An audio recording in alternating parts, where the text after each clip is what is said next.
Previously, we learned how a quarter note, which is the foundational counting unit of individual beats in 4/4 meter and most songs, can be evenly split or subdivided into two eighth notes, which across successive beats are counted 1 and 2 and 3 and 4 and 1 and 2 and 3 and 4 and etc., with the and counts being called the eighth note upbeats.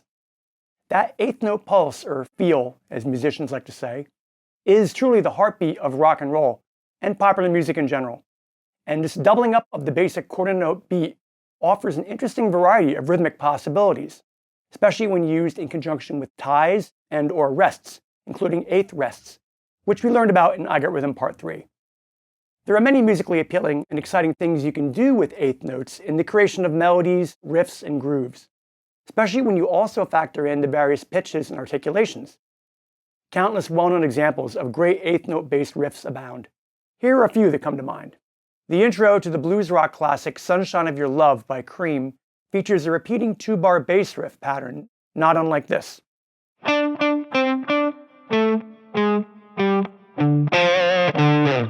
Okay, that's an eighth note feel, and we're going 1 and 2 and 3 and 4 and 1 and 2 and 3, 4. So we have a lot of eighth note upbeats going on here. And notice how the melodic contour or shape of the line during those first 4 notes, which, by the way, brings to mind NAB by Black Sabbath. Right? Naturally, it accentuates the fourth note here, D, because it's going down and then up again, which falls on the and of beat 2, 1 and 2 and, 1 and 2 and 3. And the way the next 4 notes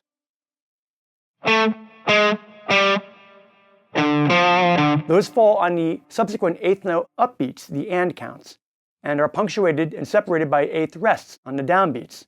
And that creates a compellingly catchy rhythmic motif. Emphasizing the upbeats like this, which are traditionally considered the weak parts of the beat, as opposed to the strong downbeats, is called syncopation, which is a highly effective device to use for adding a kick or push to a rhythm or melody and creating an energetic feeling of forward motion.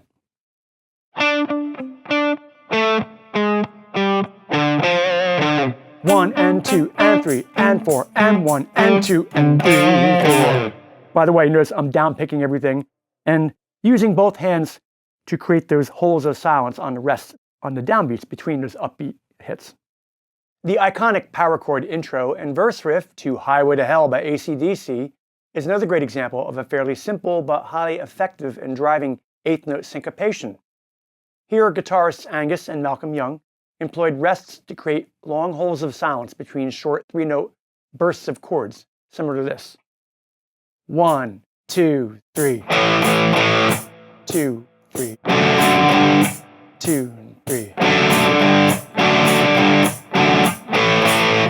So counting that again, it's 1 and 2 and 3 and 4 and 1 and 2 and 3 and 4 and 1 and 2 and 3 and 4 and 1 and 2 and 3 and 4 and 1. So here we have some rather large holes of silence with those big rests that go on for 2.5 beats. And again, very important to mute the strings with your hands, both hands, especially the open strings, to make sure that they're completely silent. As with the previous example, notice the preponderance of accented eighth note upbeats here, and how well this rhythm works when dramatically pitted against a straightforward and powerful eighth note rock drum beat. Boots, cats, you know. Another effective way to create syncopation is to use ties. And a fine example of this that comes to mind can be found in the chorus to Highway Star by Deep Purple, where guitarist Ritchie Blackmore plays a 2-note chord stab on the and of 4 in each bar, 1 and 2 and 3 and 4, which he then holds through the end of beat 1 of the following bar before pedaling on single eighth notes on the palm muted open A string, kind of like this. 1 and 2 and 3 and 4 and 1, 2 and 3 and 4 and 1, 2 and 3 and 4 and 1, 2 and 3 and 4 and 1 and 2 and 3 and 4. Okay, notice how I'm upstroking those chords. It definitely has a different attack than downstroking it. It's subtle, but it has to do with the order of the notes. You know, the high note coming first gives more bite. And then I'm going 1 and 2 and 3 and 4 and 1, 2 and 3 and 4 and 1, 2 and 3 and 4.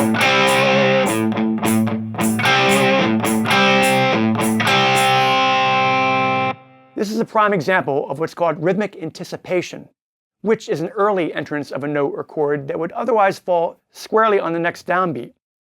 And as an interesting comparison, if you were to take this phrase and shift everything forward or ahead by 1/8 note, it wouldn't sound nearly as driving, compelling, or rocking. For example, if you just hit those chords right on 1, you go 1, 2, 3, 4.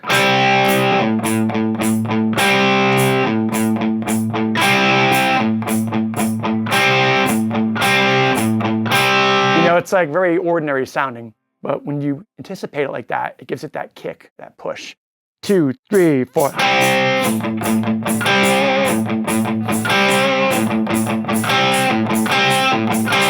You get your drummer hitting the kick drum and the crash cymbal together with it, very powerful.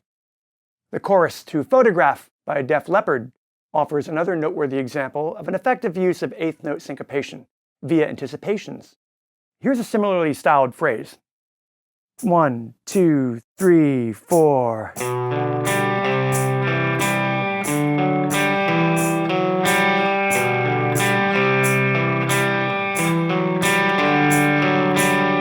Okay, so those are all 8th notes, but we're using ties. We're going 1 and 2 and then we're holding it, hitting it a half beat early. So it's the second chord in each bar. 1 and 2 and 3 and 4, letting it ring, the low note ring against those two higher notes on the D and G strings. And then the next bar, that D add 4 chord, that starts right on the downbeat. But then the E note is hit on the and of 2. 1 and 2 and 3 and 4. 1 and 2 and 3 and 4. 1 and 2 and 3 and 4. And 2 and.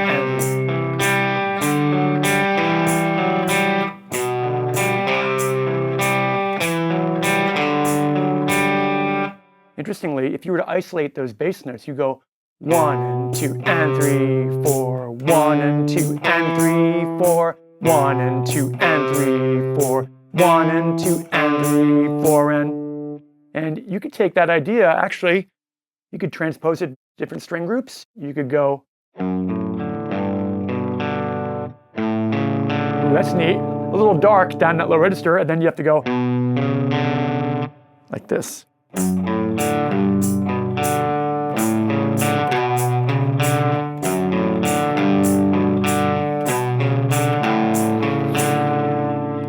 And going back to the original key, again, if you were to just play, as a little experiment here, play it right on the beat. Don't do the anticipation. You go. Everything's very kind of square, right? Now with the anticipations, you know, and let's see, you could also take that up a fourth. You go to the next higher string group, and then, then you have to go world's biggest chord, but you could cheat and use the open B string instead. You can go,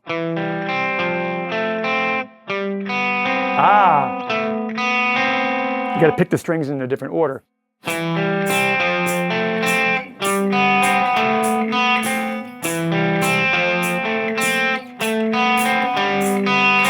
You get the A minor add 9 and G add 4. And you could try dropping the bass note down an octave. Ooh.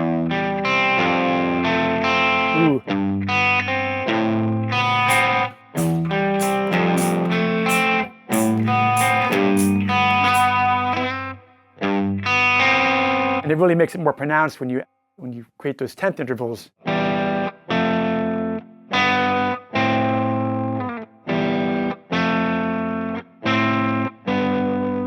Let's see, another key. While we're at it, you could do. Ooh, that's nice.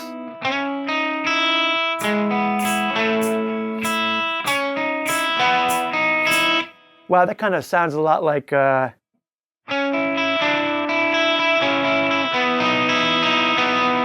Jenny 8675309. And then again, just for fun, you could drop that bass note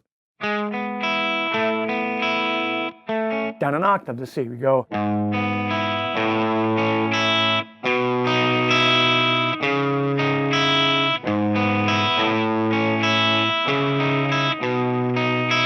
Here we have.